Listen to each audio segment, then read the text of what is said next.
নমস্কার। আজকে আমি বানাবো কাজু বাটা দিয়ে পনিরের একটা রেসিপি। আসুন কিভাবে বানাচ্ছি দেখে নিন। এই যে এখানে আমি পনিরটা রেখেছি, কেটে নেব। আর তার আগে দেখাচ্ছি যে আমি কি কি মশলাগুলো নিয়েছি।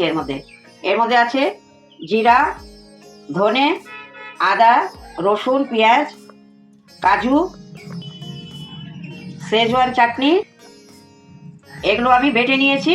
আর এর মধ্যে আমি পনিরের মশলাটাও মিক্সড করে নিয়েছি।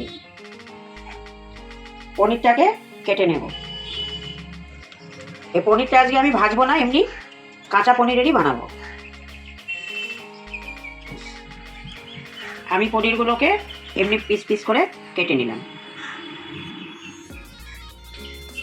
এখন গ্যাসটাকে জ্বালিয়ে দিচ্ছি, কড়াইটা বসিয়ে দেব।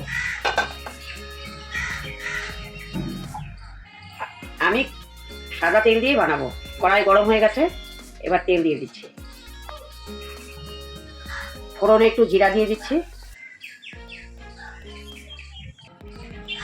রং দিয়েছি, গোলমরিচের গুঁড়া দিচ্ছি,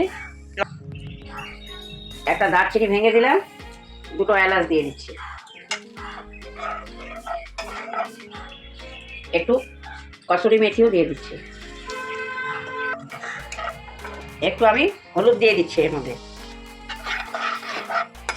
মশলাটাকে যে বেটে রেখেছিলাম, এবার আমি মশলাটাকে ঢেলে দেবো।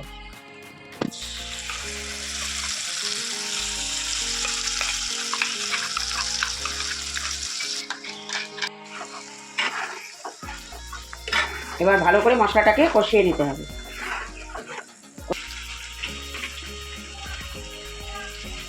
এবার আমি একটু লাল লঙ্কার গুঁড়া দিয়ে দিচ্ছি কালারের জন্য।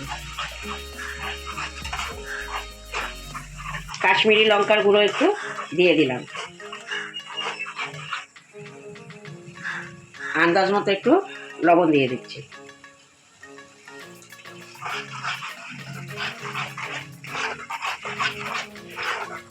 পনিরে টমেটো দেইনি, এই জন্য একটু সস দিয়ে দিচ্ছি। এবার ভালো করে কষিয়ে নেব। তারপরে একটু আমি গরম জল দেব, তারপরে পনিরগুলোকে দিয়ে দেবো। মশলাটা কষানো হয়ে গেছে, এবার আমি গরম জল দেবো একটু।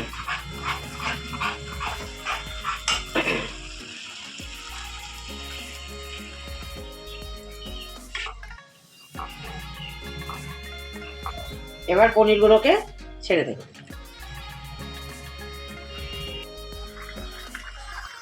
এখন আমি একটু চিনি ছিটিয়ে দিচ্ছি, আর গরম মশলার গুঁড়া উপর থেকে দিয়ে দিচ্ছি। এবার আমি ধনেপাতা কুচি করে রেখেছিলাম, এটা একটু ছড়িয়ে দিচ্ছি। এবার একটু ফুটে উঠলেই নামিয়ে নেব।